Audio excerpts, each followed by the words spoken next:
أولئك كتب في قلوبهم الإيمان وأيدهم بروح منه صدق الله مولانا العظيم وبلغنا رسوله النبي الأمين المتين المختار الكريم ونحن على ذلك لمن الشاهدين والشاكرين والحمد لله رب العالمين۔ بارگاہ رسالت معاب صلی اللہ علیہ وسلم میں درود پاک کا ہدیہ پیش کریں۔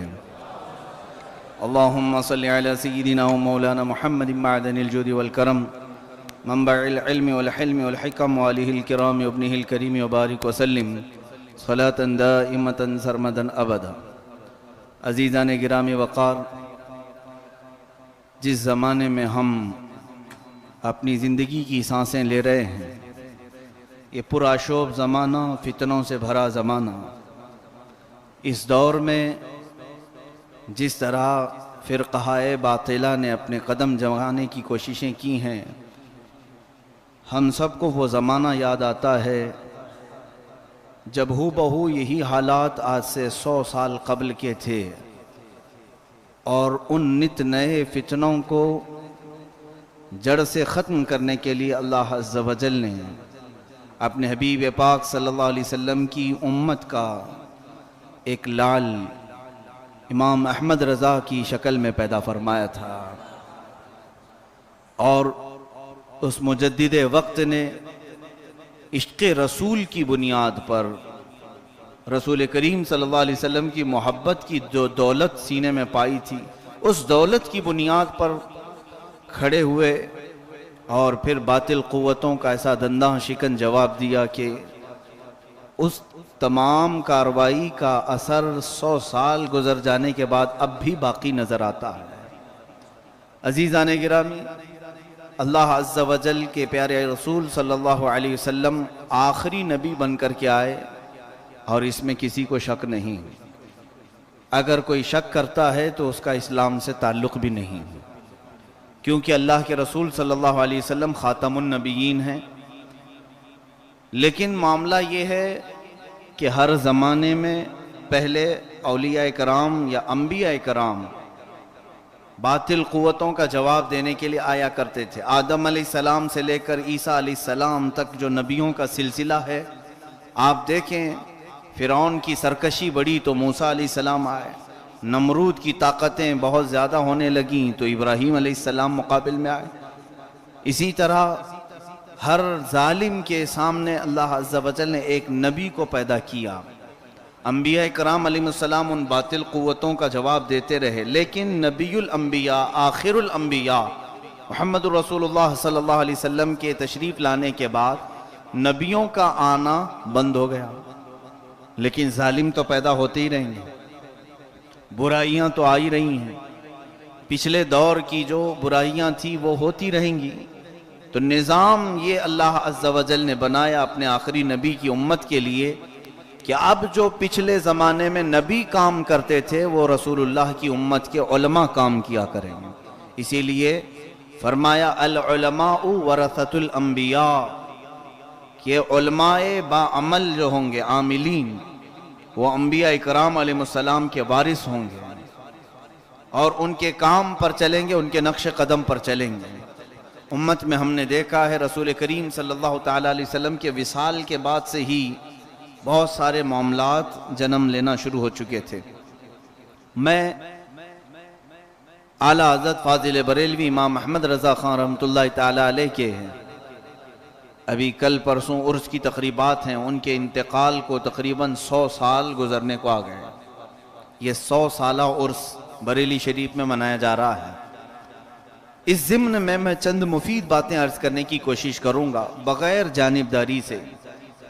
عقل رکھنے والا اور علم رکھنے والا توجہ سے سماعت کرے، حسد، عناد اور تعصب کو نکال کر۔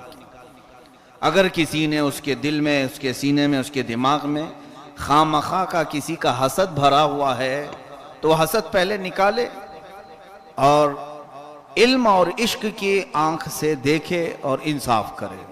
میں چند مثالیں دیتے ہوئے آؤں گا۔ حضور اکرم صلی اللہ تعالیٰ علیہ وسلم کے بعد خلفائے راشدین کا دور تھا، یہ زمانہ بھی بہت افضل ترین زمانہ ہے۔ حضور اکرم صلی اللہ علیہ وسلم کے بعد صدیق اکبر، عمر فاروق، عثمان ابن عفان، حیدر کرار رضی اللہ عنہم اجمعین نے جو اپنی خلافتیں جس بیس پر قائم کی تھی وہ سب نظام مصطفیٰ تھا، اور جتنے فتنے اٹھتے گئے سارے صحابہ متحد ہو کر جواب دیتے رہے۔ پھر آپ کے زمانے کے بعد ایک فتنہ جنم لیتا ہے، حضرت علی کی خلافت ختم ہونے کے قریب تھی، ایک فتنہ امت میں نیا اس طرح کا جنم لیا کہ انہوں نے اسلام میں ایک نئے فرقے کی بنیاد ڈالی، خارجی فرقہ۔ خارجی ایک جماعت پیدا ہوئی، یہ کس وجہ سے پیدا ہوئی ایک لمبی تاریخ ہے۔ حضرت علی اور حضرت امیر معاویہ رضی اللہ تعالیٰ عنہ کے درمیان جو معاملات ہوئے تھے، ان معاملات کو صلح کرنے کے لیے دونوں طرف سے 2 حکم مقرر کیے گئے تھے، حضرت علی نے بھی، حضرت امیر معاویہ رضی اللہ تعالیٰ عنہ نے بھی۔ دونوں لوگوں نے اپنی اپنی جانب سے ایک حکم مقرر کیا، حضرت ابو موسیٰ اشعری اور حضرت عمرو بن عاص رضی اللہ عنہ کو۔ یہ دونوں حکم جو فیصلہ کریں گے ہمارے بارے میں ہم تسلیم کریں گے۔ تو کچھ لوگ یہاں سے ایک نئی جماعت لے کر نکلے، اور ان کا کہنا یہ تھا کہ حکم کوئی ہو ہی نہیں سکتا سوائے اللہ کے۔ انہوں نے اس کا غلط معنی لیا، میاں اگر ہمارے اور آپ کے کسی کے بیچ میں اختلاف ہو تو تیسرے کو ہم بٹھاتے ہیں یا نہیں؟ تیسرا جو فیصل ہوتا ہے اس کو ہم حکم کہتے ہیں۔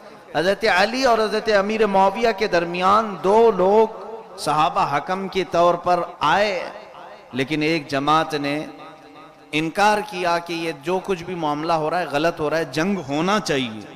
وہ در حقیقت یہودی تھے جو اسلام میں آئے تھے، انہیں صلح منظور نہیں تھی، انہیں جنگ ہی منظور تھی۔ وہ دونوں عظیم صحابہ کو لڑانا چاہتے تھے، حضرت علی کو اور حضرت امیر معاویہ کو۔ اس دوران حضرت علی نے بھی ان کو نکال باہر کیا، حضرت امیر معاویہ نے بھی ان کو نکالا، یہ خارجی جماعت ہوئی۔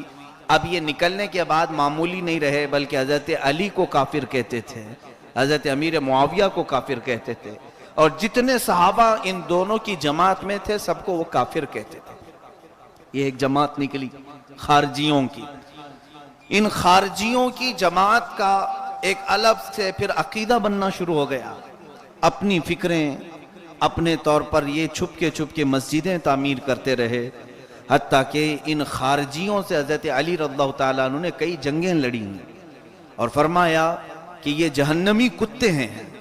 حضرت علی رضی اللہ تعالیٰ عنہ نے فرمایا کلاب من النار، جہنم کے کتوں میں سے ہیں، جنہوں نے پورے حضور کے صحابہ کو کافر کہا اور خلیفہ برحق سے بغاوت کی۔ بہرحال یہ زمانہ چلتا رہا، پھر ان خارجیوں کا تقریباً اختتام حضرت امام حسین رضی اللہ تعالیٰ عنہ کے زمانے میں آیا۔ حضرت امیر معاویہ کا بھی دور خلافت چلا، ان کے بعد جو حضرت امام حسین رضی اللہ تعالیٰ عنہ کے دور میں خارجیوں کا جم کر کے مقابلہ ہوا، اور ان کو ہر جگہ سے بائیکاٹ ہوا، نہ وہ مدینے میں پنپ پائے نہ مکہ میں، کہیں پر نہیں۔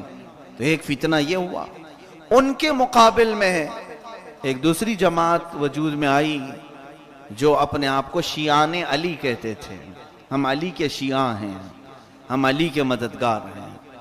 یہ جماعت شروع میں حضرت علی رضی اللہ تعالیٰ عنہ کی حمایت میں تو نکلی، لیکن بڑھتے بڑھتے ان کے اندر غلو ایسا آ گیا۔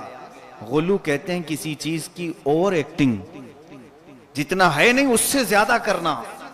یہ شیعان علی جب تک تھے ٹھیک تھا، حضرت علی رضی اللہ تعالیٰ عنہ کی وفات کے بعد انہوں نے اپنی جانب سے حدیثیں گڑھنا شروع کیا حضرت علی کے لیے، ایسی ایسی حدیثیں جس کو کسی نے سنا بھی نہیں تھا، صحابہ میں سے کسی نے نہیں سنا۔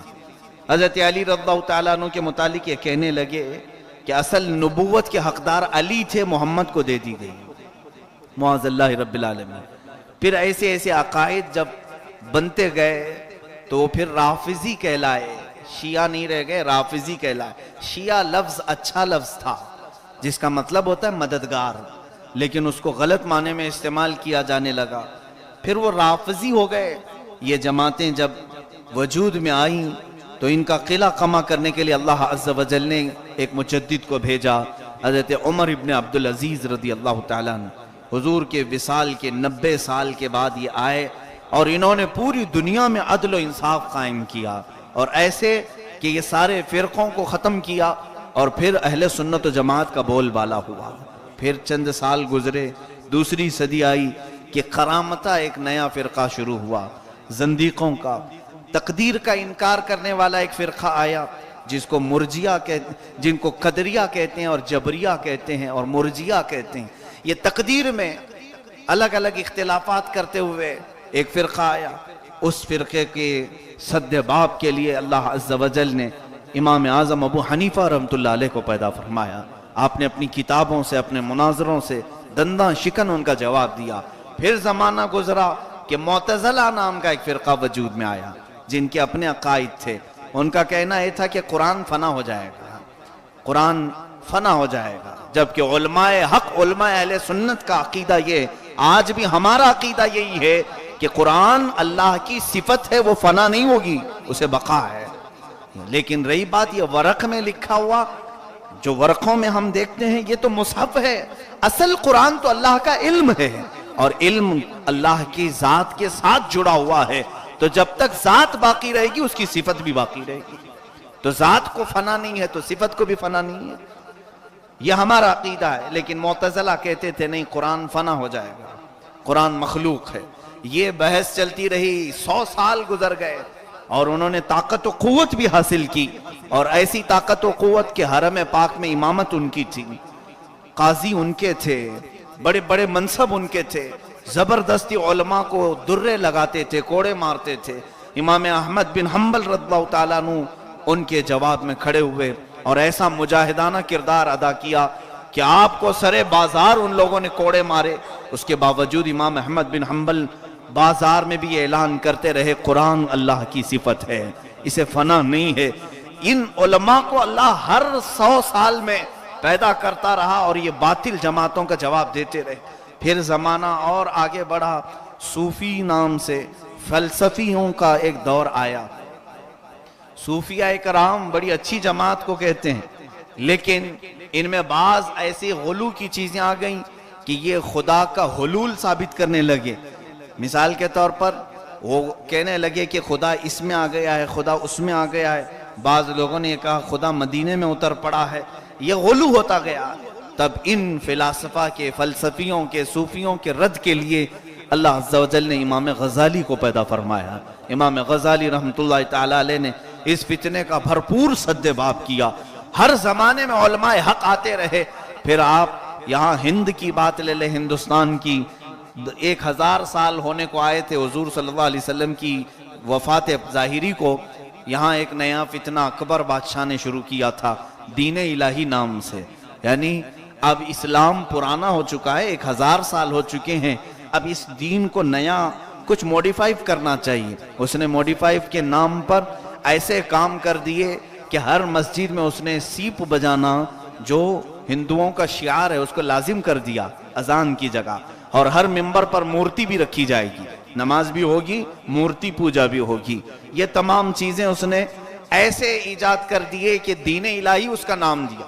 اس نے خود اپنی طور پر ایک دین گڑھ لیا۔ وہ اکبر بادشاہ تو مرتد ہو کر مرا، کافر ہو کر مرا۔ اسلامی بادشاہوں میں کبھی بھی اس کا نام شمار نہیں کرنا، ورنہ اگر کوئی شمار کرے تو اس کا ایمان خطرے میں آئے گا۔ اس بڑے فتنے کی روک تھام کے لیے مجدد الف ثانی احمد سرہندی رحمۃ اللہ تعالیٰ علیہ تشریف لائے اور ایسا کام کیا کہ اللہ اکبر، ان کو بادشاہ کی مخالفت کرنے کی وجہ سے جیل میں رکھا گیا۔ کئی سال تک جیل میں آپ نے دیواروں پر پوری کتابیں لکھ دی تھیں اور ان کتابوں کو جیل کے قیدیوں کو پڑھاتے تھے۔ تقریباً 700 قیدی ایسے تھے جو چوری میں، ڈکیتی میں، نہ جانے کیسے بڑے بڑے جرموں میں وہاں قید تھے، لیکن مجدد الف ثانی رحمۃ اللہ علیہ نے 5 یا 7 سال کے بعد ان پورے قیدیوں کو عالم دین بنا دیا تھا، باہر نکالا۔ ہر قیدی عالم بن کر کے باہر نکل رہا ہے، تہجد گزار۔ ان میں سے کسی قیدی کی تہجد بھی نہیں قضا ہوتی تھی۔ یہ مجدد الف ثانی کے کردار تھے۔ پھر جہانگیر کا زمانہ آیا تو آپ کو آزاد کرایا گیا، اور مجدد الف ثانی نے جہانگیر سے یہ بات منوا لی کہ دین اسلام ہی رہے گا اور صبح قیامت تک یہ پرانا ہو نہیں سکتا، کسی نئے دین کی ہمیں کوئی ضرورت نہیں۔ پھر وہ دین سب جگہ سے الغا کر دیا گیا، اس کو ہٹا دیا گیا، اور الحمدللہ ایک مجدد کے کھڑے ہونے پر اللہ نے ہندوستان کے ان تمام مسلمانوں کے اسلام کی حفاظت فرمائی۔ عزیزان گرامی، اسی طرح سے اور آگے آپ بڑھتے آئیں، ایک زمانہ آیا جب ناموس رسالت پر حملہ ہونے لگا۔ میرے آقا صلی اللہ علیہ وسلم کی عظمت اور حضور صلی اللہ تعالیٰ علیہ وسلم کے متعلق بہت سارے عقیدے ایسے آنے لگے، کتابیں چھپنے لگی کہ اگر نبی کے بعد کوئی دوسرا نبی آ بھی جائے گا تو خاتمیت میں کوئی فرق نہیں پڑے گا۔ یہ بھی کتاب میں لکھا جانے لگا۔ دارالعلوم دیوبند سے، ندوہ سے، بہت ساری جگہوں سے ایسی تحریکیں شروع ہوئیں، اور یہ دور انگریزوں کا تھا، اور انگریز چاہتے بھی یہی تھے کہ یہ مسلمان جو پورے ہندوستان میں اکٹھا ہیں، متحد ہیں، انہیں کسی طرح فرقوں میں بانٹ دیا جائے، توڑ دیا جائے، کچھ الگ الگ فکریں ان کے اندر ڈالی جائیں۔ یہ انگریز اپنے مقصد میں کامیاب ہوتے نظر آئے۔ انہوں نے بعض لوگوں کو ان چیزوں پر ورغلایا کہ تم اپنی کتابوں میں یہ لکھ ڈالو، اور ادھر کچھ لوگوں کو ورغلایا کہ تمہارے نبی کے خلاف یہ باتیں آ رہی ہیں۔ بہرحال یہ تمام چیزیں ان کی سازشوں کا نتیجہ تھی، لیکن جو سازش کا ذریعہ بنا وہ تو اپنا ایمان کھو گیا۔ اور ایسا ہوا کہ حضور صلی اللہ علیہ وسلم کی ناموس پر جب حملے ہونے لگے، یہاں تک کہ عقیدوں میں یہ بات آنے لگی، ہندوستان کے مسلمانوں میں کچھ مولوی لوگ یہ کہنے لگے نماز میں رسول کا خیال آ جانا گدھے اور بیل کے خیال سے بدتر ہے۔ معاذ اللہ رب العالمین، یہ کہا جانے لگا رسول کا علم پاگلوں اور بچوں اور جانوروں کے علم کے برابر ہی ہے، کوئی زیادہ علم نہیں ہے، بلکہ اتنا علم تو شیطان کو بھی دیا گیا ہے۔ معاذ اللہ رب العالمین، یہ کہا جانے لگا نبی کو پیٹھ پیچھے کی خبر نہیں ہوتی، اور نعوذ باللہ من ذالک۔ یہ تمام عقیدے جب ہندوستان میں سرگرم ہو گئے اور پاؤنڈ کے ذریعے، یورو کے ذریعے یا ڈالر کے ذریعے سے ان عقیدوں کا پرچار ہونے لگا، تب اللہ عز و جل نے پھر ان تمام باطل قوتوں کا قلعہ شکن کرنے کے لیے بریلی میں امام احمد رضا خان فاضل بریلوی کو پیدا فرمایا۔ میرے عزیزوں، وہ اپنے وقت کے مجدد کہلائے، اور مجدد جو ہے اپنے منہ میاں مٹھو نہیں ہوتا کہ خود سے بولنے لگوائے، اپنے چند مریدوں کو جمع کر لیا اور اعلان کروا دے۔ ویسے تو ہر کوئی مجدد بنے گا، ہر پیر کے کچھ مرید ہیں، اور مرید اپنے پیر کو غوث کے برابر پہنچا دیتے ہیں۔ فارسی میں مشہور قول ہے پیراں نمی پرند مریداں می پرانند، کہا جاتا ہے پیر اڑتے نہیں ہیں، مرید اڑواتے ہیں۔ ہر ایک جگہ ہے، مجدد اپنے کہنے سے یا اپنے اعلان سے نہیں ہوتا، بلکہ یہ اللہ عز و جل عوام کے دلوں میں خود پیدا فرماتا ہے۔ اور یہ رسول کریم صلی اللہ علیہ وسلم کی امت میں وہ کارنامے کرنے والا مجدد کہلاتا ہے کہ نبی کونین صلی اللہ علیہ وسلم کی شریعت طاہرہ پر لوگ گرد و غبار ڈالنے لگے ہوں اور یہ اس گرد کو صاف کرتا ہے، تب وہ مجدد کہلاتا ہے۔ جب حضور صلی اللہ علیہ وسلم کی عظمت پر لکھے جانے لگے قلم، تو اعلیٰ حضرت فاضل بریلوی نے بریلی شریف میں بیٹھ کر عظمت رسالت کا ایسا ڈنکا بجایا کہ الحمدللہ آج پورے سنی مسلمان اس بات کو کہنے میں فخر محسوس کرتے ہیں، ڈال دی قلب میں عظمت مصطفیٰ سیدی اعلیٰ حضرت پہ لاکھوں صلاح۔ بعض لوگوں کو اعتراض ہے کیوں آپ سیدی اعلیٰ حضرت کہتے ہو؟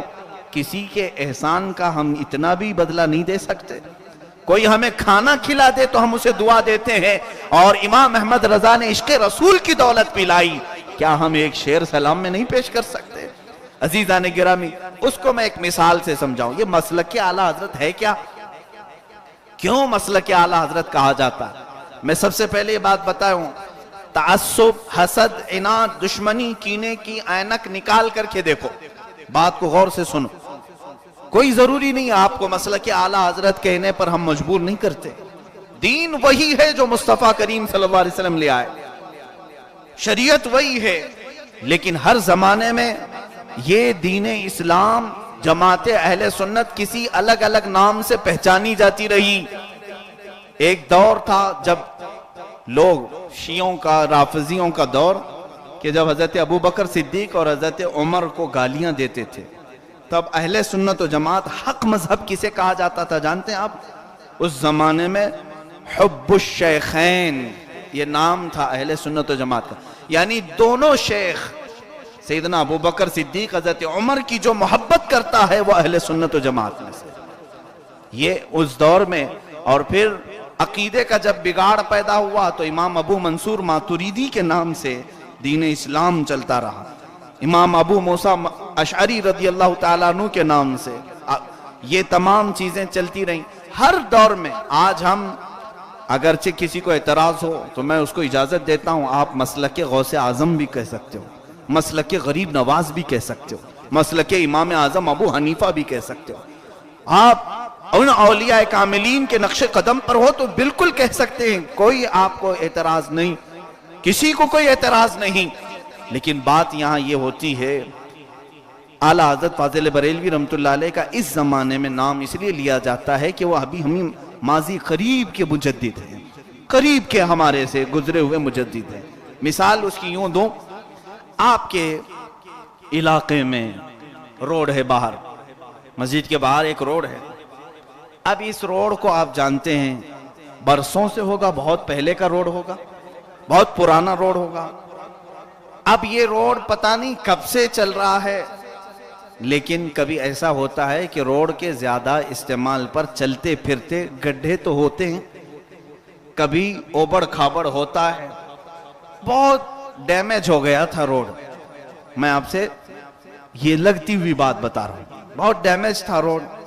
تو پھر ہوا کیا، کسی کارپوریٹر نے یا کسی مخیر آدمی نے، کسی اہل دل نے بڑھ کر کے یہ کہا کہ میں اس پورے راستے کو بنا دیتا ہوں، اس راستے کو میں بنا دیتا ہوں۔ آپ اعتراض کریں گے نہیں، راستہ بن رہا ہے، اچھی بات ہے۔ اب راستہ بنانے کے لیے کوئی صاحب آگے آئے، یہ بہت لگتی ہوئی بات ہے اور بہت جلدی آپ کو سمجھ میں آئے گی، اس لیے کہ بہت سارے لوگوں کا سیاست سے تعلق ہے، انہیں یہ باتیں جلدی سمجھ میں آتی ہیں۔ روڈ بنانے کے لیے کوئی صاحب آگے آئے، انہوں نے روڈ بنا دی، روڈ پورا اچھے سے اچھا تعمیر ہو گیا، لیکن وہ بیچارے اچھے صاحب تھے، خیر خواہ تھے، ان کو نام کی ضرورت نہیں تھی، روڈ بنا کر کے چلے گئے۔ لیکن باقی آپ سب لوگوں نے کیا کیا کہ ہم اوبڑ کھبڑ راستے پر چلتے تھے، ہماری گاڑیاں چل نہیں پاتی تھی، یہ فلاں صاحب آئے، انہوں نے اپنے جیب خاص سے اس راستے کو بنایا ہے، لہٰذا ان کے نام کا ایک بورڈ تو ہم روڈ پہ لگا دیں گے۔ ہوتا ہے کہ نہیں ہوتا ہے؟ آپ سب لوگوں نے کیا کیا، اس روڈ پر اس مخیر آدمی کا، اہل دل خیر خواہ آدمی کا آپ نے نام بورڈ وہاں لگا دیا، جبکہ وہ خرچ کرنے والے نے آپ کو کہا نہیں تھا میرا نام اس روڈ پہ لگاؤ۔ کچھ ہوتے ہوں گے کہنے والے، لیکن جس نے بنایا اس نے نہیں کہا۔ یہ میں آپ کو مثال دے رہا ہوں، سارے لوگوں نے مل کر کے ان صاحب کا نام لگا دیا۔ اب روڈ کا نام یہ ہو گیا، مثال کے طور پر عبداللہ روڈ ہو گیا، عبداللہ روڈ کہلائے جانے لگا۔ تو اب مجھے یہ بتاؤ کہ جن صاحب نے بنایا ان کا نام اگر عبداللہ ہے تو یہ روڈ تو بہت پرانا ہے، روڈ ابھی کا نہیں، پورا روڈ انہوں نے نہیں بنایا، روڈ تھا لیکن اس کی مرمت انہوں نے کی ہے، اس کی صحیح تعمیر انہوں نے کی ہے۔ یہ اگر مثال دماغ میں آ گئی ہے تو میں آپ کو بتاؤں، اسلام وہی ہے جو میرے آقا لے آئے، حضور اکرم صلی اللہ علیہ وسلم جو لے آئے وہی دین ہے، اسی پر صحابہ چلے، اسی پر تابعین چلے، اسی پر اولیاء چلے، اور جتنے چلتے آئے اس راستے کو انہوں نے اپنی اپنی طاقت سے مرمت کیا۔ پھر 100 سال گزر جانے کے بعد روڈ میں کچھ تو ڈیمیج پن آتا ہی ہے۔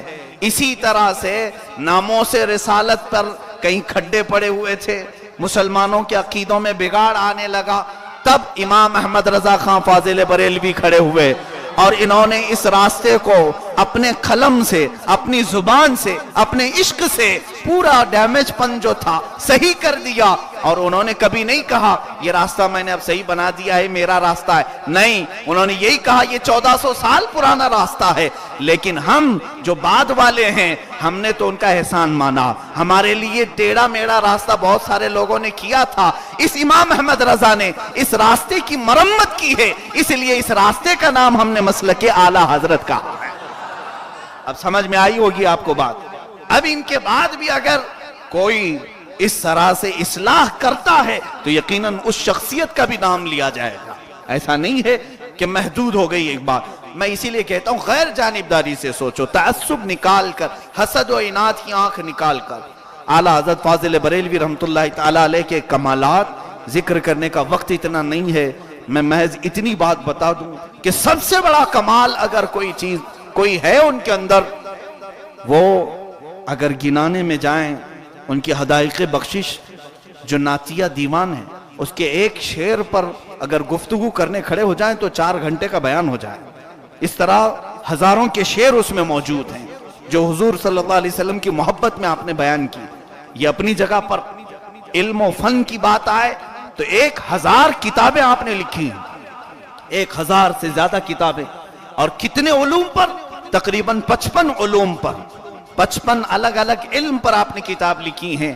جغرافیہ میں آپ کی کتاب ہے، علم رمل میں ہے، علم قافیہ، علم عروض، علم بلاغت، علم معانی، علم منطق، علم فلسفہ، علم حدیث، علم تفسیر، علم فقہ، اور نہ جانے کتنے علوم جن کو گنانے میں بھی ہماری یادداشت کام نہیں کرتی. 55 علوم پر انہوں نے کتابیں لکھی ہیں. یہ بھی کام اپنی جگہ پر. اس کے علاوہ قرآن عظیم کا ایسا ترجمہ پوری امت کو دیا کہ اس سے بھی ایمان کی حفاظت ہو گئی. ہزاروں نہیں کروڑوں سنی مسلمانوں کے ایمان کی حفاظت ہوئی. اس کو بھی میں بتاؤں گا، وہ بھی اعلیٰ حضرت کا کمال ہے. لیکن یہ تمام کمالات کے باوجود ان کی عبادت کا بھی حال الگ تھا، مریدین کا حال الگ تھا. شاگرد ایسا پیدا کیے، 1-2 نہیں، صرف ایک شاگرد کو دیکھیں تو اس شاگرد نے 1 لاکھ سے زیادہ علماء بنائے ہیں، ایک شاگرد نے. اور ان کے علاوہ صدر الشریعہ جنہوں نے پوری بہار شریعت لکھی، شاگرد ہیں. شیر بیش اہل سنت مناظر اعظم ہیں، ملک العلماء ظفر الدین بہاری رحمۃ اللہ علیہ علم حدیث کا خزانہ ہیں. علامہ عبدالعلیم صدیقی میرٹھی پورے مبلغ اعظم ہیں. افریقہ، امریکہ، ناروے، کئی جگہ پر اسلام انہوں نے پہنچایا ہے. اور وہ حبشیوں کو جو کپڑے بھی نہیں پہنتے تھے ایمان کی دولت دینے کی کوشش کی. اعلیٰ حضرت کے شاگردوں کی بات کر رہا ہوں. شاگرد الگ پیدا کیے، کتابیں الگ لکھی، تقویٰ الگ. یہ سب ہونے کے باوجود میری کمزور نظر یہ فیصلہ کرتی ہے کہ اگر کوئی ذات اعلیٰ حضرت میں سب سے بڑا کمال نظر آتا ہے تو میرے آقا صلی اللہ علیہ وسلم کو ٹوٹ کر کے چاہنے والا کمال ہے. یہ عشق رسالت، محبت نبی ایسی تھی کہ یہ سارے علوم پر غالب تھی، سارے علوم پر غالب تھی. آپ دیکھیں رسول کریم صلی اللہ علیہ وسلم کے متعلق جہاں کہیں بات آئی آپ نے قلم اٹھا لیا، قلم اٹھا لیا. اس زمانے میں بھی لوگ آپ کو گالیاں لکھتے تھے. آپ نے اپنے شاگردوں کو منع کیا کہ جتنے گالیاں لکھتے ہیں ان کو جواب مت دو، اس لیے کہ مجھے اس بات پر فخر ہے کہ جتنی دیر وہ مجھے کوستے ہیں اللہ اس کے رسول کو گالیاں دینے سے تو بچتے ہیں. میں ڈھال بن جاتا ہوں، مجھے دے لیں جتنا بھی دینا ہے لیکن نبی کی شان پہ کوئی انگلی نہ اٹھائے. یہ ان کا عشق تھا. اعلیٰ حضرت رحمت اللہ تعالیٰ علیہ نے ترجمہ قرآن بھی جو لکھا اس کی وجہ یہ تھی کہ لوگ قرآن کے ترجمہ میں یہ لکھنا شروع کر چکے تھے. معاذ اللہ 2-3 مثالیں اگر میں آپ کو بتا دوں تو آپ کے بھی ہوش اڑ جائیں. کیا قرآن کا ترجمہ کوئی مولوی صاحب ایسا بھی کر سکتے ہیں؟ سورہ والضحیٰ آپ سورہ اٹھا لیں، قرآن اٹھا لیں اور ترجمہ مارکیٹ میں ملتے ہیں بہت سارے ترجمے. میں یہاں پر نام ذکر نہیں کر رہا ہوں، بہت سارے ترجمے ہیں. کبھی تفصیل سے کسی کو ضرورت ہو تو رابطہ کر سکتا ہے. ترجمے میں یہ لکھا گیا وَوَجَدَكَ ضَالًّا فَهَدَىٰ، اے محبوب ہم نے آپ کو گمراہ پایا تو ہدایت دی. ترجمے میں ہے یہ چیز، ہم نے آپ کو گمراہ پایا تو ہدایت دی. ضال کا مطلب گمراہ ہوتا ہے یہ میں مانتا ہوں. عربی میں ضال کا مطلب گمراہ، غیر المغضوب علیہم ولا الضالین. ہم وہاں دعا کرتے ہیں اے اللہ ہم کو ان کے راستے پر نہ چلا جن پر تیرا غضب ہوا اور جو گمراہ ہوئے. ضال کا مطلب گمراہ ہے. لیکن عربی کی ایک خصوصیت یہ ہے ورڈ ایک ہوتا ہے اور معنی 1000 ہوتے ہیں. کئی ایسے ورڈ ہیں، لفظ عین یہ کئی معنوں میں آتا ہے. عین کا مطلب آنکھ بھی ہے، عین کا مطلب گھٹنا بھی ہے، عین کا مطلب سورج بھی ہے، عین کا مطلب جو پانی کا چشمہ پھوٹتا ہے اسے بھی عین کہتے ہیں. ہے تو ایک ہی لفظ، معنی الگ ہیں لیکن وہ سمجھنے والا سمجھ جاتا ہے یہاں کون سا معنی نکالنا ہے. اگر کوئی یہ کہے میں صبح دیکھا کہ زمین سے عین نکل گیا ہے تو کوئی یہاں آنکھ کا معنی تو نہیں نکالے گا، کوئی گھٹنے کا معنی تو نہیں نکالے گا. اگر کوئی یہ کہے میری عین میں سے پانی آ رہا ہے تو کوئی یہ کہے گا کہ اس کے گھٹنے میں سے پانی آ رہا ہے یا سورج میں سے پانی آ رہا ہے. وہ قرینہ اور قیاس سے سمجھ جاتا ہے یہاں آنکھ کا معنی ہوگا، یہاں چشمے کا معنی ہوگا، یہ عقل رکھنے والا جانتا ہے۔ اسی طرح میں سمجھتا ہوں کچھ مولوی صاحب عقل کھو گئے تھے جب ترجمہ کرنے بیٹھے، انہوں نے یہ لکھا کہ اے محبوب، اے رسول، ہم نے آپ کو گمراہ پایا تو ہدایت دے دی۔ ضال کا مطلب صرف گمراہ نہیں آتا، اور بھی کئی معنی ہیں، کئی معنی ہیں، لغت اٹھا کر دیکھو، ڈکشنری اٹھا کر دیکھو۔ ایک معنی یہ بھی ہے کہ جو کسی کی محبت میں، وجد میں اپنا دماغ فنا کر دیتا ہے، اسے بھی ضال کہتے ہیں۔ جو محبوب ہوتا ہے، کسی کی محبت میں پوری دنیا و ماورا سے بے نیاز چلا جا رہا ہے، چلا جا رہا ہے، اسے کسی چیز کی فکر نہیں۔ مثال کے طور پر راستے میں کوئی چلا جا رہا ہے اور اس کا محبوب اس کے نظروں میں ہے، اور وہ نہ گاڑیاں دیکھتا ہے نہ انسان دیکھتا ہے، اسے کہتے ہیں ضال ہے کسی کی محبت میں۔ گمراہ نہیں کہیں گے اسے، وہ محبت میں خود رفتہ ہے، محبت کا گرفتار ہے، ایسے کو بھی ضال کہتے ہیں۔ اب یہ معنی مناسب تھا لیکن دوسرے صحابوں نے نہیں کیا۔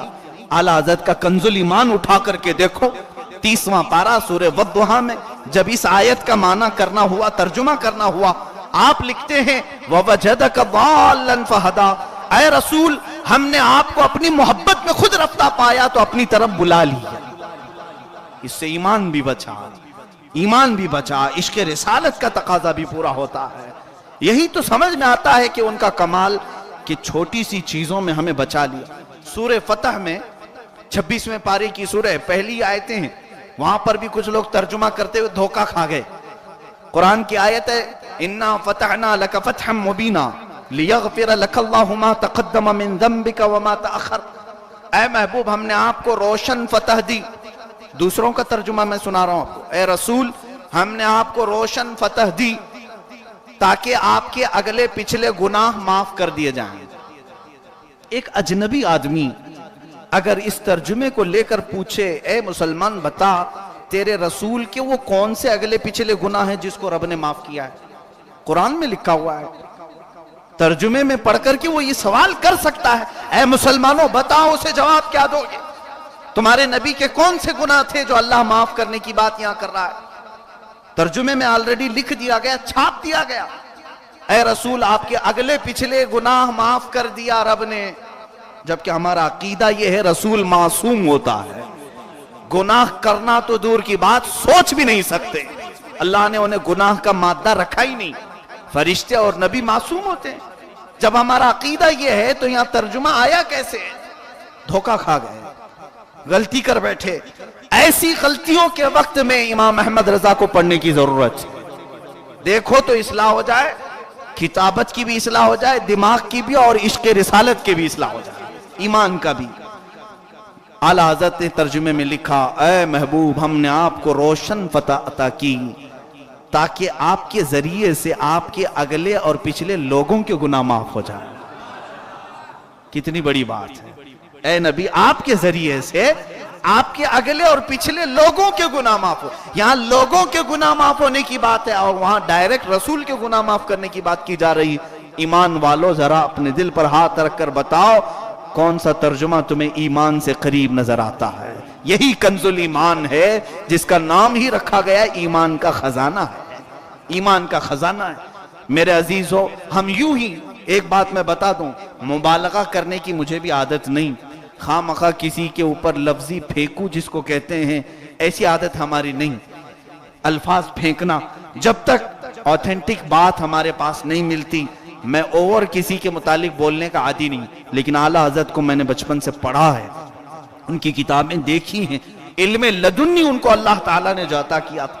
کئی کتابیں ایسی ہیں جو آج حل کرنے والے لوگ موجود نہیں، ان کی کتابوں کو پڑھ کر کے ہمیں سمجھانے والے موجود نہیں۔ ایک کتاب ان کی ہے کشف العلہ عن سمت القبلہ، قبلہ پہچاننے کا علم۔ یہ پہلے کہ علم تھا، شاید آج کسی کو معلوم، اور میرے علم کے مطابق میں یہ علم سیکھنے کے لیے گیا تھا بریلی شریف میں، ایک بہت بڑے استاد تھے، انہوں نے کہا کہ ابھی صرف 3 علماء باقی ہیں پورے ہندوستان میں جو یہ علم جانتے ہیں، 3 علماء، جبکہ ہزاروں کی تعداد میں علماء ہیں، کیونکہ یہ علم اٹھا لیا گیا۔ اور قیامت کی نشانیوں میں اللہ کے نبی نے فرمایا علم اٹھا لیا جائے گا۔ یہ علم کیا تھا؟ آج تو آپ قبلہ نما آلہ رکھ کر کے، وہ میٹر رکھ کر کے دیکھتے ہیں نا، ساؤتھ نارتھ ایسٹ ویسٹ، یہ موبائل میں بھی ابھی آ گیا ہے، اور وہ کاٹا جس طرف دکھایا اس طرف منہ کر کے آپ نماز پڑھ لی، گویا کہ وہی قبلہ ہے، وہی آپ کا امام ہے۔ یہ مشین ہے میاں، کبھی بھی دھوکہ دے سکتی ہے، یہ مشین ہے، اور اس کا سیل خراب ہو تو آپ کو ادھر کر دے گی، اور ایسا لگے کہ آپ کی پوری نماز جو ہے ایسٹ سائڈ ہو گئی، قبلہ ویسٹ میں ہے۔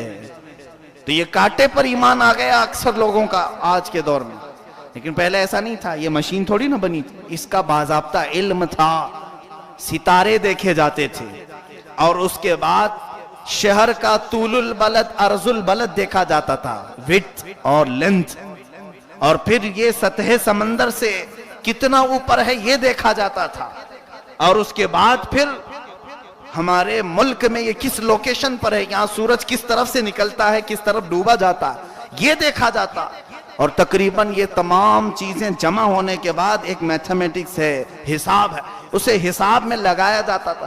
اس علم میں اعلیٰ حضرت نے خود ایک کتاب لکھی جس میں 10 قاعدے خود نئے آپ نے ایجاد کیے، جو آپ سے پہلے امت میں کسی نے نہیں ایجاد کیے تھے۔ فاؤنڈر ہیں آپ اس علم کے، 10 قاعدے 10 رول ایسے آپ نے نکالے، اور اعلیٰ حضرت نے چیلنج کیا ہے کہ یہ میرا فارمولا اگر کوئی قبلہ پہچاننے کے لیے عمل کر لے، اس کے پاس گھڑی نہیں، کچھ بھی نہیں، صحرا میں، اور وہ قبلہ جاننا چاہتا ہے کہ قبلہ کس طرف ہے، اور وہ ان کے دیے ہوئے ان قاعدوں پر عمل کر لے، لکھ کر کے حساب کر کے، پھر حساب کے اعتبار سے ڈائریکشن تم کو جو بتا رہا ہے کھڑے ہو جاؤ، کہتے ہیں قسم رب ذوالجلال کی، اگر اس کے سامنے سے حجابات ہٹا دیے جائیں تو قبلہ عین اس کی ناک کے سامنے ہو۔ یہ میرا چیلنج ہے، اعلیٰ حضرت نے لکھا ہے، 10 قاعدے خود انہوں نے ایجاد کی۔ عزیزان گرامی، اس علم کو کوئی پہنچا نہیں، اور چھوٹے موٹے منہ لے کر کے بڑی بڑی باتیں کرنا شروع کر دی، اس عظیم عاشق رسول کو بلیم کرتے ہیں، تہمتیں لگاتے ہیں، ان کے خلاف بکواسیں بھرتے ہیں۔ آج دیکھیں کئی جگہوں سے یہ آوازیں سننے کو ملتی ہیں۔ ایک بات یاد رکھو، میں اس بات کو بار بار دہراتا ہوں، میرے گھر کی حفاظت کرنے والا میرا احسان مند ہوتا ہے، محسن ہوتا ہے۔ میرے گھر کی اگر کوئی پہرے داری کر رہا ہے تو میرا محسن ہے۔ اسی طرح سے میرے ملک کی جو حفاظت کرے گا وہ سپاہی ہمارے لیے بہت عظمت والا ہے، کیونکہ وہ بارڈر سنبھالا ہوا ہے۔ جب اتنی لاجک سمجھ میں آتی ہے، گھر سنبھالنے والا، ملک سنبھالنے والا ہمارا محسن ہوتا ہے، تو جس نے ہمارا دین اور ایمان بچایا، کیا وہ ہمارا محسن نہیں ہے؟ اسے اتنا تو احسان مانو کہ اس نے اپنی کتابوں اور قلموں کے ذریعے سے دنداں شکن جواب لکھے، گستاخان رسول کا مقابلہ کیا، باطل جماعتوں کو پنپنے نہیں دیا۔ آج جو یہ مساجد میں صلاۃ و سلام کی آوازیں آ رہی ہیں، شاید ہو سکتا ہے کہ انگریزوں کے دور میں مال و دولت کے بلبوتے یہ سلام بھی ختم کر دیے جاتے۔ آج مزارات اولیاء پر جو ہجوم لگتا ہے سنیوں کا، شاید ہو سکتا ہے اس پر بھی پابندی لگ جاتی، کیونکہ شرک کے فتوے نکل چکے تھے کئی مدرسوں سے۔ مزارات پر حاضر ہونا شرک ہے، بدعت ہے۔ اس وقت ایک ہی امام اعلیٰ حضرت یہ فتوے دے رہے تھے، اولیاء کاملین کی زیارت شرک اور کفر تو دور کی بات ہے، ایمان کی حفاظت کی ضمانت ہے۔ اور آج انہی کے فتووں کو استعمال کرتے ہوئے کوئی مجاور اگر کھڑا ہو کر کے کہے نہیں ہم مسلک اعلیٰ حضرت کو نہیں مانتے، تمہیں معلوم نہیں، تمہارے باپ داداؤں سے پوچھ لیتے، جب تمہارے چندے بند ہو رہے تھے تب اعلیٰ حضرت نے تمہاری طرف لوگوں کا رخ کروایا ہے۔ اہل سنت و جماعت کو اولیاء کی محبت پلائی ہے، ایک دو جگہ نہیں، وہ تو اپنے شعر میں بھی کہہ گئے، اپنے اشعار میں، نعت کے اشعار میں کہہ گئے، یا رسول اللہ تیرے غلاموں کا نقش قدم ہے راہ خدا، وہ کیا بہک سکے جو یہ سراغ لے کے چلے۔ کہتے ہیں حضور کے جتنے غلام آئے اولیاء کاملین، یہ سب صراط مستقیم ہیں، ان کے پیچھے جو چلا وہ خدا تک پہنچ جائے گا۔ اور دوسرے کیا کہتے ہیں، آج بھی حالات یہ، مزارات پر کیوں جاتے ہیں، وہ شرک ہوتا ہے، وہاں بت پرستی ہوتی ہے، لوگ گھٹنے ٹیکتے ہیں، پیشانی ٹیکتے ہیں، یہ تمام چیزیں دیکھتے ہیں۔ میاں اگر ان کی باتوں پر جائیں تو لوگوں کو اسلام چھوڑنا پڑے گا۔ ایک دن آپ کو یہ بھی بتا دیں گے مسلمان کیوں ہو، بہت سارے مسلمان شراب پیتے ہیں، جوا کھیلتے ہیں، کیا اسلام بھی چھوڑ دو گے؟ کچھ تو برے ہوں گے ہر جگہ۔ مزارات پر اگر کوئی اس طرح کا کام کرتا ہے تو ہم اس کی مذمت کرتے ہیں، وہ جاہل آدمی ہے، اسے علم نہیں ہے، لیکن علماء سے پوچھو مزارات کے آداب۔ اعلیٰ حضرت نے خود لکھے ہیں، زندگی میں اس ولی کی جس طرح آپ تعظیم کرتے تھے، ان کی وفات کے بعد بھی ویسی ہی تعظیم کرو، ان کے مزار سے 4 قدم دور کھڑے رہو، اس لیے کہ ان کے مزارات پر اولیاء کرام کے اللہ کی رحمتیں برس رہی ہوتی ہیں، اور تم قریب جا کر کے کہیں تمہارے قدموں سے بے ادبی نہ کر جاؤ۔ یہ انہوں نے ادب ہمیں سکھایا ہے، ادب سکھایا ہے۔ بہت سارے معاملات ہیں، کئی ایسے میدان ہیں جس میں اعلیٰ حضرت کا ہم پر احسان ہے۔ میرے عزیزو، میں ان جاہلوں کا جواب دینے کے لیے نہیں کھڑا، علم والوں سے میں گفتگو کر رہا ہوں۔ عقل ہو، علم ہو تو آدمی سمجھ جائے گا۔ اس طرح امت مصطفیٰ میں ہر دور میں علماء آتے رہے، اور علماء کا جو مخالف ہوا، امام غزالی کی بات سن لو۔ امام غزالی رحمۃ اللہ علیہ احیاء العلوم میں لکھتے ہیں، اللہ تعالیٰ جب کسی کو ذلیل اور گمراہ کر کے مارنا چاہتا ہے تو سب سے پہلے اسے اولیاء کی گستاخی میں لگا دیتا ہے، علماء کی گستاخی میں لگاتا ہے، اور وہ شخص علماء کی گستاخی کرتے کرتے کرتے پھر اوپر تک پہنچ جاتا ہے، اوپر سے پھر نبی تک پہنچ جاتا ہے، اور پھر کافر ہو جاتا ہے، اور اسی طرح کفر کی موت مر جاتا ہے۔ اس لیے میرے عزیزو، یہ ڈسکس کرنے کا کوئی مجال ہے ہی نہیں، کوئی میدان ہی نہیں۔ بڑے علماء اولیاء کی باتیں نکڑ پر کھڑے ہو کر مناظرے چل رہے ہوتے ہیں، اور آج واٹس اپ میں مناظرہ ہوتا ہے۔ ہاں، بڑے بڑے دلائل ادھر سے فیس بک میں پیش کر رہے ہیں، ادھر سے ایسا لگتا ہے ان کو پوری بخاری یاد ہو گئی ہے۔ اگر سامنے بیٹھے ہیں تو بخاری کہاں سے؟ ان کو بخاری کا مطلب شاید یہ سمجھا ہوگا، جس کو زیادہ بخار آتا ہے اسے بخاری کہتے ہیں۔ ہم بعض ایسے بھی جاہل ہیں، ان کو بخاری کا مطلب نہیں معلوم۔ بعض نے کہا جسے بہت زیادہ بخار آتا ہے ایمان کا، اسے بخاری کہتے ہیں۔ ایسے لوگ اگر علمی باتوں میں داخل ہو جائیں تو یہ فتنہ ہے، بہت بڑا فتنہ ہے۔ بس اپنے ایمان کی حفاظت اس زمانے میں اس طرح سے کرو، اولیاء کاملین کی بارگاہ میں اپنی زبان کھلنے نہ دو، اور اگر کوئی اس طرح کی ڈسکشن کر رہا ہے تو اس محفل سے اٹھ جاؤ۔ اس زمانے میں میں کہتا ہوں عوام الناس کو، نوجوانوں کو، سب کو، آپ کے لیے ایمان کیا ہے اور میرے لیے فرض اور واجب کیا ہے، حلال اور حرام کیا ہے، اتنا سیکھ لینا بس کافی ہے۔ زیادہ ڈیپ میں جانا ہے تو پھر 7 سال کا عالم کورس کرو، پورا 7 سال کا عالم کورس کرو، آپ کو اصول بھی معلوم ہوں گے، عربی بھی معلوم ہوگی، فارسی بھی معلوم ہوگی، اصول فقہ، اصول تفسیر سب معلوم ہوگا۔ پھر شوق سے کسی بھی کٹے پر بیٹھ کر مناظرہ کرو۔ کچھ آتا نہیں ہے اور مناظرہ کرنے نکلیں تو پھر ہوگا یہی کہ کسان پھاوڑا لے کر کے کسی کا آپریشن کرنے چلا ہے۔ ہوگا یہی، کسی آپریشن تھیٹر میں کسان کو اگر بلایا جائے کہ میرے پیٹ کا آپریشن ہے آپ کر دیں، تو پھاوڑے سے برابر آپریشن کرے گا، کدالی سے آپریشن کرے گا۔ یہی حال ہے آج جاہلوں کا، جو چھوٹی سے منہ لے کر اور علماء اجلہ اکابر کے بارے میں گفتگو کرنے چلے کہ وہ حق پر نہیں تھے، یہ حق پر نہیں تھے۔ معاذ اللہ، حضرت امیر معاویہ کو یہ کافر گردانتے ہیں، صحابی رسول کے متعلق ایسی باتیں کہہ جاتے ہیں۔ کیا تم اس زمانے میں تھے؟ تمہارے باپ تھے، تمہارے دادا تھے، کسی سے سنا؟ نہیں، دل میں جو بھڑاس تھی وہ نکال رہا ہے۔ شیطان کے یہ شاگرد ہوتے ہیں، ابلیس لعین کے شاگرد ہوتے ہیں، جن کے دلوں میں اولیاء کی وہ بغض ڈالتا ہے۔ عزیزان گرامی، اولیاء کاملین کے متعلق زبان درازی کرنے والے کی گمراہی پر موت ہوتی ہے۔ اعلیٰ حضرت فاضل بریلوی رحمۃ اللہ علیہ نے عشق رسول کا جام ہمیں پلایا، بھر بھر پلایا ہے، ایک دو نہیں۔ ان کے نعتیہ دیوان کو اٹھاؤ اور پڑھتے جاؤ، پڑھتے جاؤ، محبت نبی میں ڈوبتے جاؤ، ڈوبتے جاؤ۔ آپ نے یہی تو لکھا ہے، ایسا گما دے ان کی ولا میں خدا ہمیں، ڈھونڈا کریں پر اپنی خبر کو خبر نہ ہو۔ حضور صلی اللہ علیہ وسلم کی محبت میں ڈوب کر کے وہ کہتے تھے، جان ہے جان کیا نظر آئے، کیوں عدو گرد غار پھرتے ہیں، وہ سوئے لالا زار پھرتے ہیں، تیرے دن اے بہار پھرتے ہیں۔